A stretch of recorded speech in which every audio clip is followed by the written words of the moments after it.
So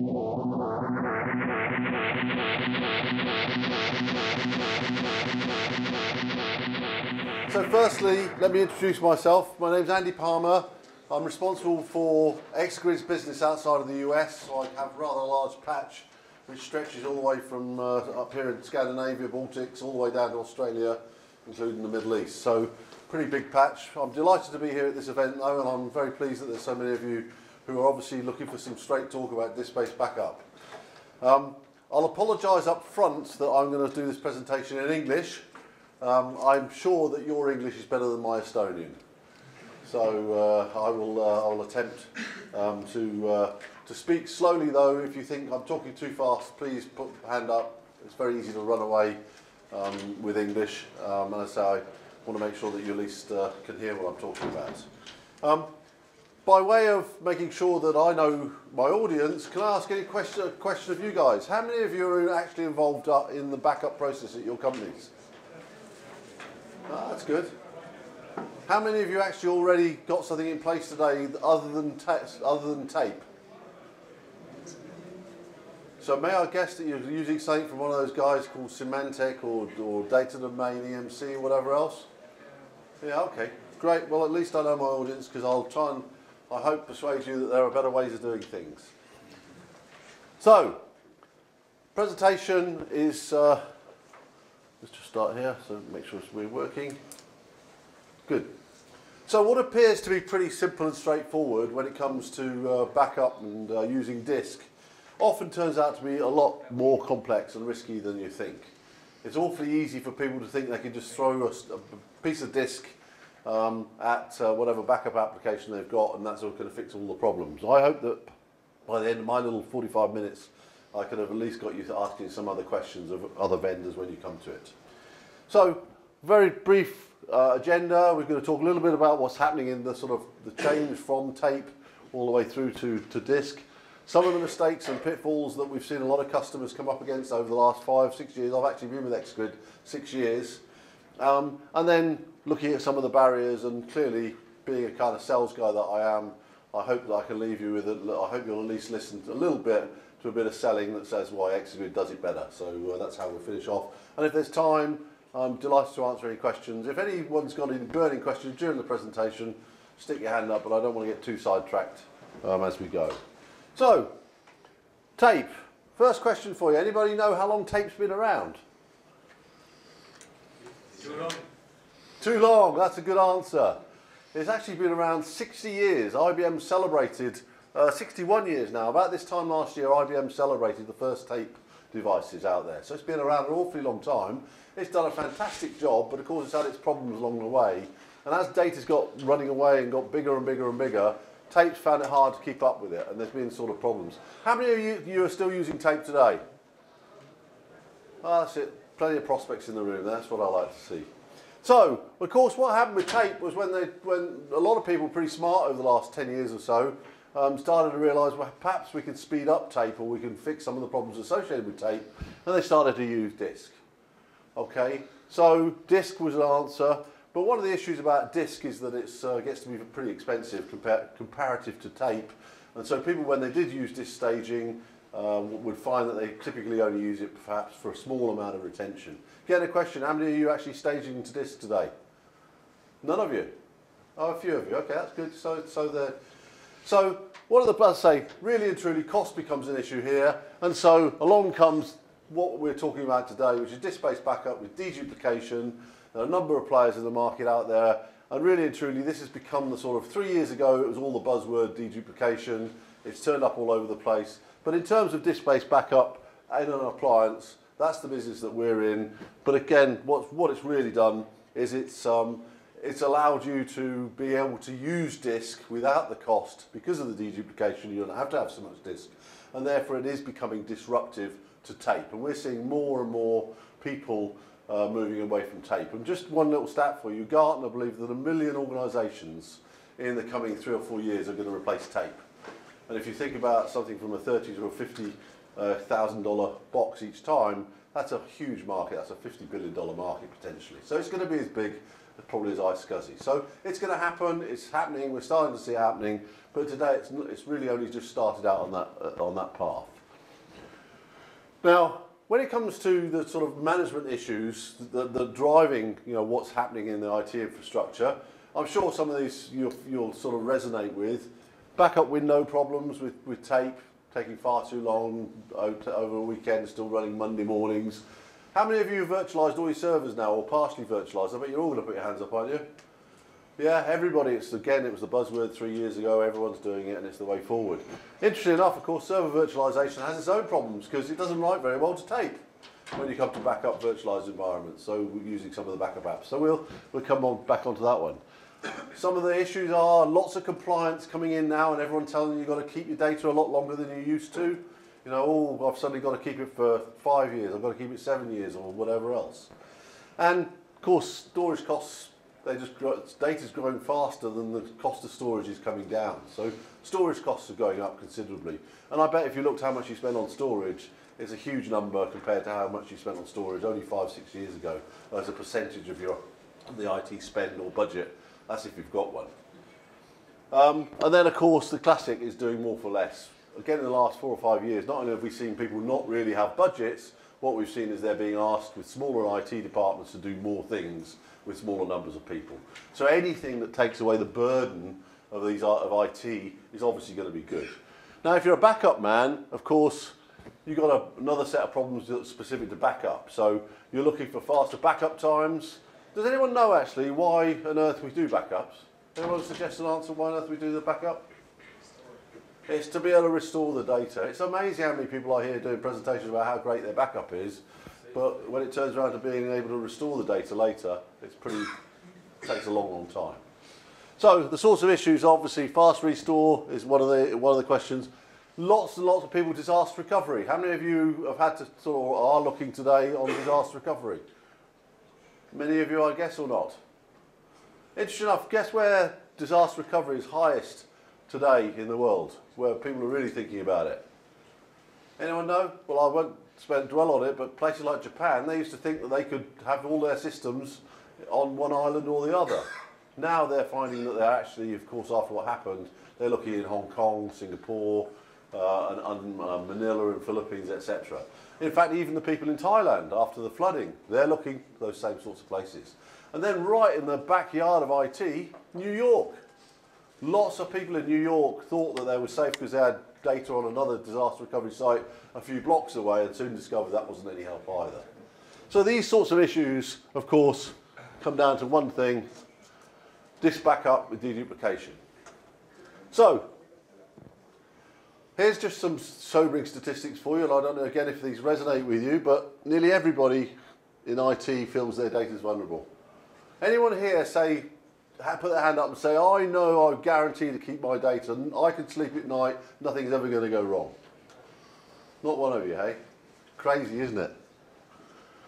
Half the people challenged by long backup windows. It's amazing how many people just got that problem and never fixed it. Half the people challenged to get more reliable DR. So people are telling them, their bosses are telling them, I don't care how much it's costing, I need to know that that data is secure. And then lastly, on average, 7 hours to recover from data protection. 7 hours. Think about it, when your boss is going like a headless chicken, he wants his data back, and it's a good 7 hours. And we know people it's taken a week to get the data back. That's a nightmare. Why would you want to do that? So, disk backup with deduplication. Imagine if you could have 20 to 50 to 1 reduction. Think about that in terms of saving of costs. Now, 1/50th of the cost of a big storage solution. What about being able to get a 50 to 1 bandwidth reduction, so you didn't have to send all the data? What about having restore times at less than 5 minutes? Imagine being able to have a fixed backup, so it doesn't matter how much your data grows. All of those who've had tape for years will know that even with tape, your backup window always grew as the data grew. Well, same is true for an awful lot of systems out there today. But wouldn't it be great if you just knew you could predict that backup window? And then, no forklift upgrades. Any of you had a forklift upgrade from one of your vendors where they came in and said, oh, you need to buy the next big system because that one's full up? Any of you had that one? Well, not going to admit it, hey? And then, lots of things happening with virtual environments. Because of everyone's virtualizing, there are lots of new backup applications coming out in the virtual environment as well, whether you've heard of PhD Virtual, the success of Veeam, lots of different people in that sort of space. But the challenge for IT buyers of disk with dedupe is that it looks like just a basic storage problem, okay? But if you think about it, our box, I can tell you, has over 4 million lines of code in it. So it's been a huge challenge to build that solution over the last 4 or 5 years. It's not about just taking a bit of disk, putting in a bit of software, and off you go and up and running. It's about a data movement problem, typically done by the backup application. It's a data processing problem, because it's a huge task to move and process and deduplicate data once it's 10, 20, 100 terabytes. That's one enormous task for a processor. And yes, of course, it is a bit of a data storage problem as well. So it's not as simple as you might think. So simply combining disk and a bit of deduplication isn't the answer. And some of the bigger vendors actually believe that's the case. Some of the big storage vendors recently have announced products. Actually, if you really go and look, you'll find it's a bit of storage with a bit of deduplication. And some pitfalls to watch out for. So these are the sorts of things, sort of issues that there are out there when it comes to thinking about, hey, I'm going to put a disk-based backup with deduplication in with my existing backup application. We find generally 95% of all of our prospects that we talk to are actually happy with their backup application. What they're not happy with is the place that they have to store the data to, in either tape or to disk. So one of the things is to worry about is missing support for the backup apps and utilities. Some of the backup solutions there don't allow you to do things as simple as tar, or being able to take a database directly to the appliance. It's an issue. Missing support for key features of your backup app. You know, if you've got something like instant VM recovery from Veeam, but you have to rehydrate the data, how can that be instant VM recovery? If it's going to take 3 or 4 hours, that's not instant recovery. Expanding backup windows as data grows. So this is the classic problem with disk, is that as the data grows, we take a lot of solutions, the more data, the longer the backup window. Costly forklift upgrades as the data grows, because you get to the end of a box that's got a processor capable of doing 5 terabytes or maybe 10 terabytes. Now I've got 11 terabytes, what do? I have to go back to the vendor and say, that one can't do it anymore, I can't even put any more disk in it anymore, what do? And he says, oh, I'll sell you a bigger one, it'll cost you more. He probably won't even give you the discounts you got last time round. Slow restores of traditional full backups of images. Slow off-site tape copies. So again, you've got to watch if you go and buy one of these solutions. Does it mean that the nature of the box is going to result in getting a slow tape copy back to almost where you started from? Instant recovery of VMs takes hours versus minutes. It's key that if you're going to have instant VM recovery, it means it. You want to be able to do it in less than 5 minutes, and then you don't even have to admit you had something go wrong. High cost for increased equipment costs over time. One of the problems that some people have is they've bought a solution, but they've suddenly realised that having bought the solution, to get the performance they need, they have to upgrade their servers, they have to upgrade their media servers, they have to upgrade everything, and they end up with a huge amount of disk. And that's a classic problem where people are using software deduplication within their solution. Constant extra disk purchases, which I just said there, comes from that sort of problem of not having a very high dedupe ratio, will result in an awful lot of disk. And then lastly, if you've got a poor dedupe ratio, you'll end up with a situation where when you want to do a second site replication, it's going to be an expensive process. And so again, that's one of the things that some of the pitfalls that you should really look at. So, key disk with deduplication considerations, okay?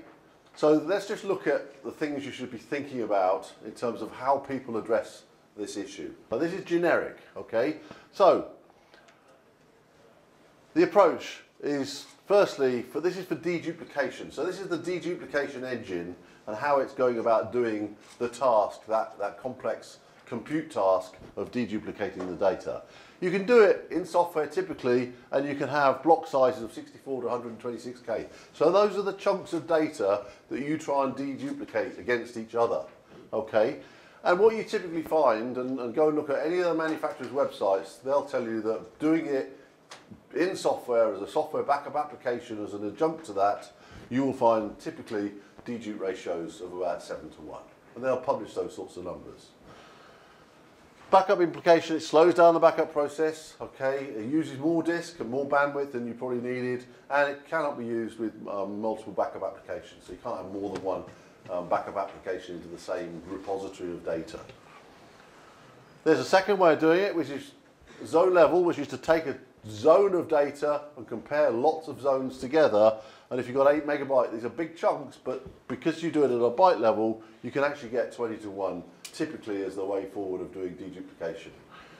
And what you can get in this method is also get very fast restores because of the way that you do this type of deduplication.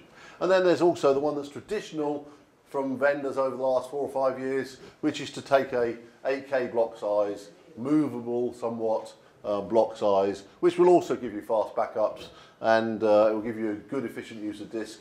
And so typically when it comes to comparing appliances out in the marketplace, everybody, basically the message here, will about get the same dedupe ratios unless you're not using an appliance, you're using it in software, which will slow it down.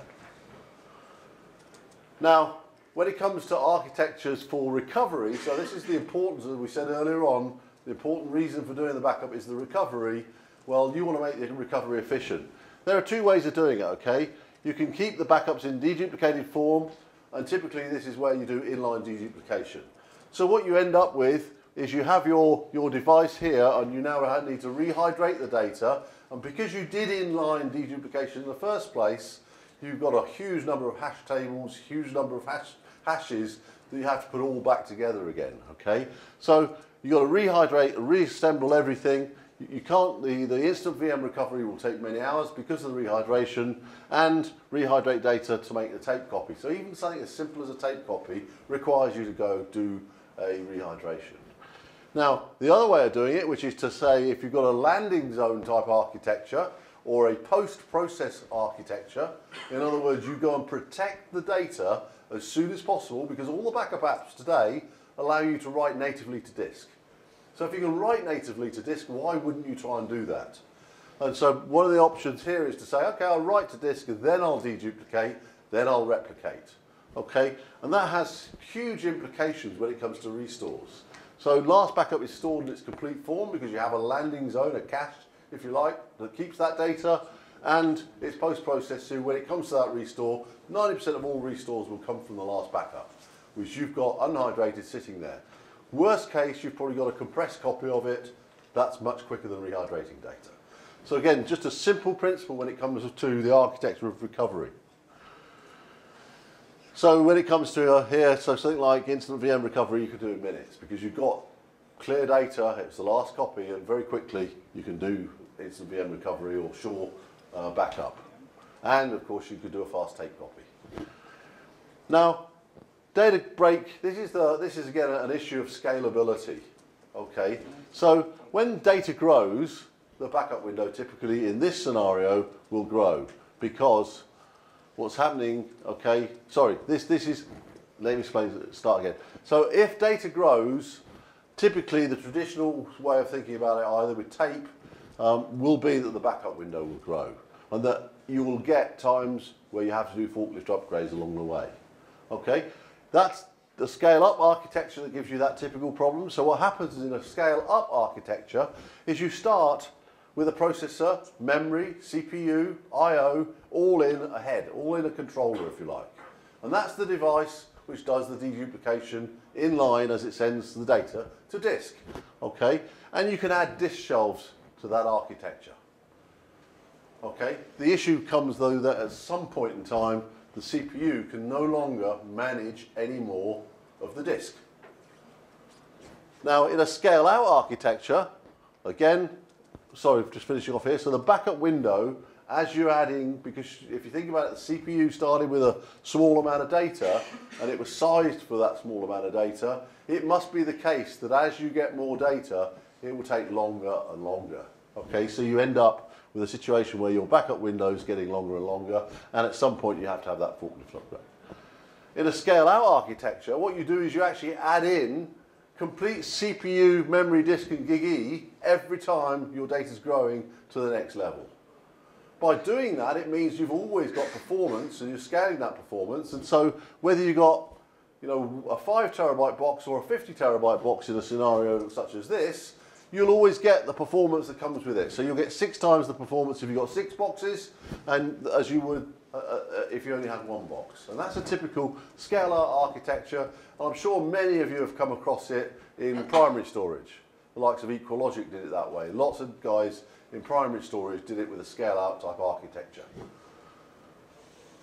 That guarantees you a standard backup window because you're always adding the resources to make sure that however much data you've got enough processing memory and disk to be able to handle it. So I'm now going to move a little bit into the sort of advert, if you like, of ExaGrid, tell you about how we do things, surprise, surprise, some of the things I've described and some of the issues I do hope you'll realise go away using our product. This is one where recently won an award in the US where InfoWorld looked at a whole range of products. They looked at ours specifically and they awarded us the product of the year against all of our competing vendors. So where do we fit? What's it all about? Now, quite interesting when we look at this, this infrastructure. Every time I go and see a prospect and we say to them, hey, describe your infrastructure. Seems to sort of always end up a bit like this. Any of you familiar with this? Do you tend to have some email servers? Do you have some database servers, some file servers, some virtualization servers? Do you have some app servers? Okay, connected maybe to a SAN, maybe some direct attached storage, maybe you've got some remote offices, okay? And then what are you doing? Well, you're backing up to a backup server. You've got a standard backup application. It's probably HP Data Protector, Backup Exec, Net Backup, Commvault, TSM, many, many more, Networker, you name them, okay? And then what do? Traditionally, they pointed to the tape library, and where we fit is with a disk-based appliance that fits connected over GigE or 10 gigabit Ethernet, and all you're doing is because we're from a disk point of view, you create it's a network attached storage. You create shares on it using either CIFS or NFS. Okay, so and that means instead of pointing to the tape library, you point to us. Okay, now also if you're using something like Symantec, for instance, who have something called OST, which is designed to work as a plug-in with appliances like ours, then you also get extra benefits as well as CIFS and NFS. You can use OST, and that allows you to get much better performance, about 30% better improvement in performance, because a lot of the overhead goes. You can do things like trunking of GigEs. You can do things like having different retentions on the remote site and on the local site. So there's lots of different things you can do in that sort of environment. If you want to go to a second site, very straightforward, just needs another box. And in our case, what's quite interesting is if the way that our box is made up with sorry, I don't know if I'll cover, because our box is a post-processing appliance with a landing zone, okay, if you don't want to have data actually coming in this side, you can cross-protect, okay, so if this is one site, there's another site, and they've both got data on them, they can cross-protect each other, but if you don't want to do that, on these boxes you can actually remove the landing zone. So actually you don't need the same size box here as you do here. So you can end up with a 20 terabytes here backing up to a DR site that only has a 10 terabyte box. And again, I'm happy to explain more detail afterwards if any of you got that, or speak to the guys at Atea, they'll be delighted to help you. Okay, so any questions there about where we fit? Pretty straightforward. Instead of creating a share, pointing to tape, you point to us. Now, this is just showing what happens if you were just comparing standard appliance like ours against something like disk. If you were, if you're just using conventional disk and you take, this is a 50 terabytes of backup data stored in here, okay? So this is a 5 terabyte backup and you do it 10 times. Okay, so conventional disk, guess what happens? That's the only way you can keep storage. That's the sort of level of storage you would require if you had to do 10 backups of 5 terabytes. Because of our deduplication rate, which is typically 20 to 50 to 1, we get about a 2% change rate from one backup to another backup, right across our whole population of customers. It's about 2% from one backup to another. And therefore what it means is that if you've got, firstly we take our a 5 terabyte, we compress it 2 to 1, so it's 2.5 terabytes, And from that moment on, we only start saving 200 gig chunks, which are the 2% changes that are added on. So the combination of that is that we will store in 3.5 terabytes versus 50 terabytes. So something like 7 to 8% of the total cost of storage by doing a deduplication like this, in this fashion. Yes, backup performance, obviously backing up versus the inline solution, such as most of the vendors in the market today use an inline version, and therefore they're doing a lot of hashing. Okay, what we did, as I said, whoops, sorry, back from that one. What we do is we land the data to disk, then we do the post-processing and the deduplication. So we get a much shorter backup window. Typically 2 to 3 times faster to do it because we're writing natively to disk. We don't have anything slow. If you think about this, if you're doing any process to any data, in fact we find most IT guys just get this. If I'm doing anything to data, even let's take it, if I put compression on or something, you know you're slowing things down. Okay, whatever you're doing is bound to slow this process down versus doing it directly. Okay, so we're typically 2 to 3 times faster. We're certainly much faster than tape because the very nature of tape is a sequential solution. We got post-process zone level deduplication, no inline processes to slow the backups, so we get the shortest possible backup window. Okay, now actually one of the things I should have said, maybe I'll just go back to this slide here. One of the great things about putting an appliance in here is actually that we can take any kind of data from any of these places. So we can take directly database data. I can actually take an RMAN dump, SQL dump. I can use any of the utilities. I can do tar. I can do VMware. I can use VMDKs. I can use Veeam. And we can actually use multiple backup applications at the same time. Because this is just a data repository. But it becomes very, very flexible because it can work with all of these data types at the same time simultaneously and work with the data mover that's here. Sorry, I missed that one. So when it comes to restores, surprise, surprise, the way that ExaGrid does it is we do it because we're post-processing. We keep the latest copy in our landing zone, and that means that we're able to get much, much faster restores. So we can typically we have a customer in Hong Kong, a big hotel group, that recently did a 1.6 terabytes of data, and he was able to restore the VMs in about 6 minutes. So it's phenomenal. He was just so amazed that that restore could take place. So the fastest restores, okay, ready for instant VM recovery, fast tape copies. Okay, you've got an efficient restore. So if you ever have to go back to a previous copy, all we do is we take the latest copy that's compressed 2 to 1 and we add the bytes that have changed in a chain from any historical copy. So if it's 16 weeks ago, we'll go back 16 copies and we can put that back together again. So in that scenario, we're going to be the same speed at restore as anybody else would be. But in the normal situation, we would be typically 5 times faster when it comes to doing it from our landing zone. So, only ExaGrid delivers restores in minutes. I've talked a little bit about this, so I'm not going to drag on this one, just in the saving time here. So, non-scalable versus scalable architectures. As I mentioned earlier on, the way that the scale-up architecture of nearly every vendor is this one, which is the controller ultimately can't manage any more disk shelves, and so you have to put a bigger controller in.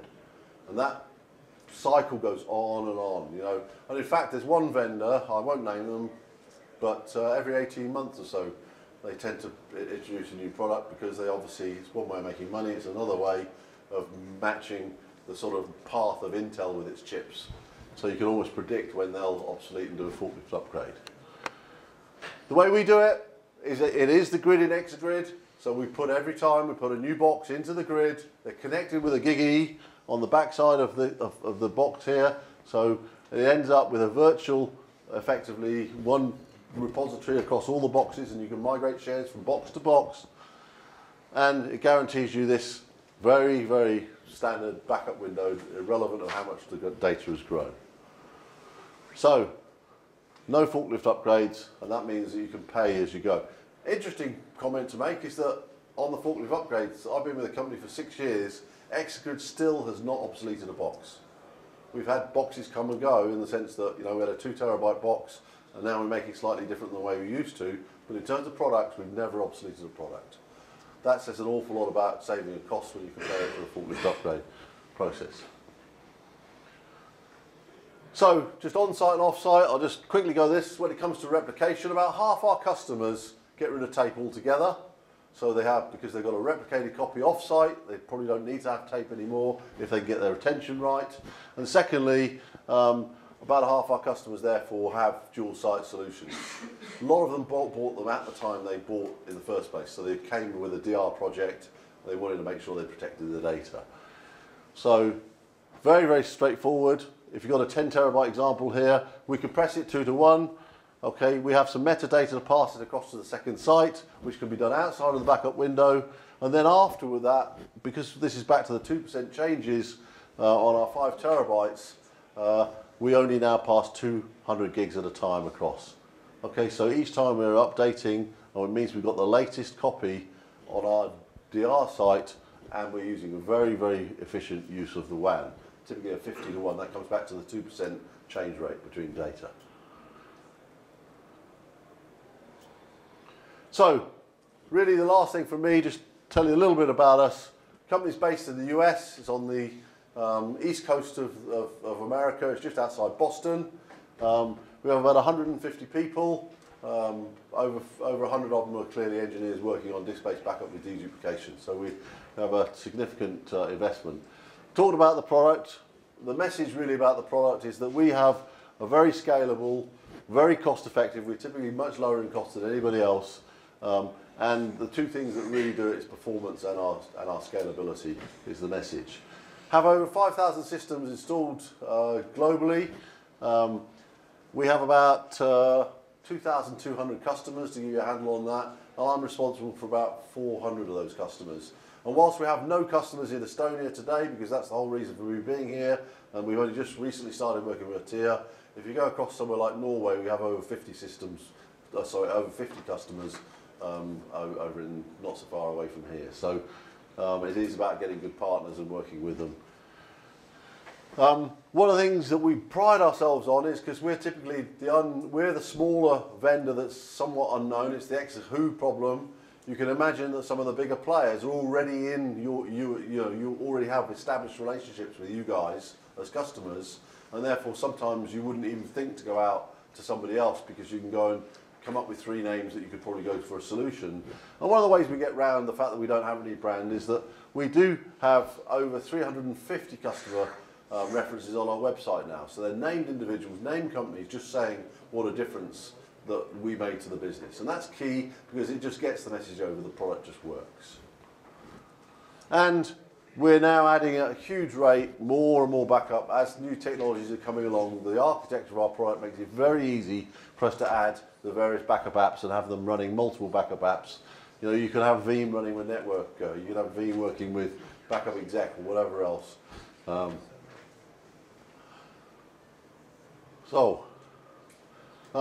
I won't dwell too long on these, but this is an example of the typical of what you get with the case studies. This is a customer in London, financial customer.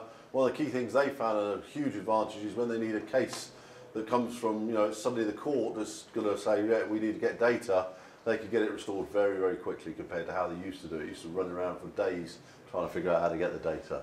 Another one in the US, this is where one of our competitors were coming back with yet another forklift upgrade. I learned about forklift upgrades and how much it was going to cost me. I couldn't believe it. We're trying to use our budget intelligently, and that's not intelligent to me. I turned to my reseller because I trust him, and he told me they're no longer recommending somebody and that I should look at ExaGrid. So, in summary, that's ExaGrid. I hope I'm just about on time. So, we've got another 5 minutes or so. Are there any questions from anybody? Anybody like to challenge anything I've said? There's someone raring to go here in the front. So, your question. What's your partnership with the MC? So our partnership with EMC is that we work with Networker. So an EMC work with us on supporting clients if there's a problem where the customer chose to go with Networker but didn't choose to go with a solution from Data Domain, part of EMC. Okay. Another question. I'm sure you're... So do you sell EMC or do you work for them? Or? No. Okay. Just the funny thing on a partnership. I'm sure you're familiar with the competitors, for example, NetApp. Yep. How do you compare yourself with them? Well, so it's interesting. The easiest answer I can give you is that NetApp will probably tell you the only way that they would recommend would be, of course, that we do these snaps, and therefore if you do snaps of the data, why do you need to do backup? Why did NetApp try and buy data domain before EMC intervened? Because they obviously didn't have an appliance that was necessary. Why were they prepared to pay $1.8 billion for that company if they didn't admit that they didn't have a solution? So NetApp, there's a number of primary storage plays out there that will try and convince you that you know, that's all you need to do. We love people doing snaps and whatever else because it's important, right? It's about intraday keeping your data.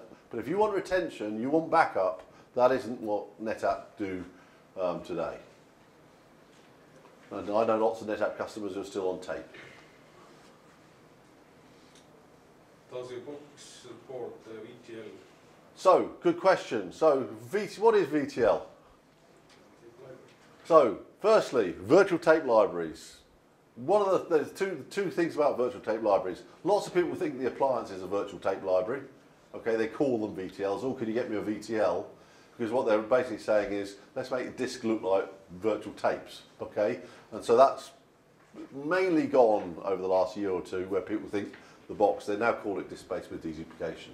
But VTL is also a protocol, a way of connecting, and actually has some huge speed advantages in big data.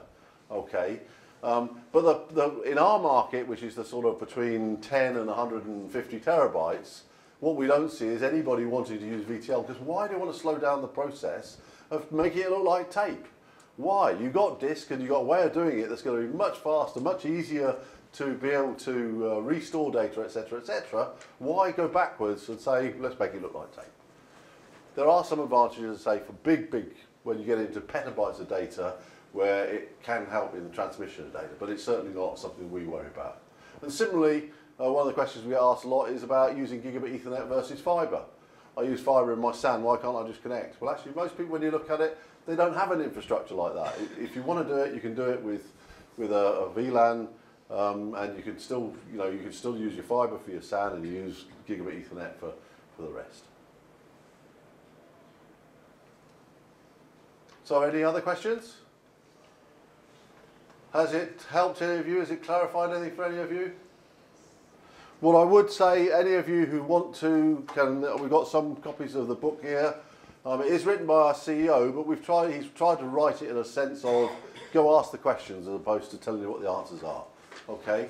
The book's also available online. You can go to our website and download it to your Kindle or to your iPhone or whatever else. If you're thinking about disk-based backup, I think it might help you, just prompt you some of the things you should think about. And if we can help you, we'd be delighted to do so. And certainly I'll be delighted to point any of you towards Atea, who are here representing us in Estonia. So, okay, thank you.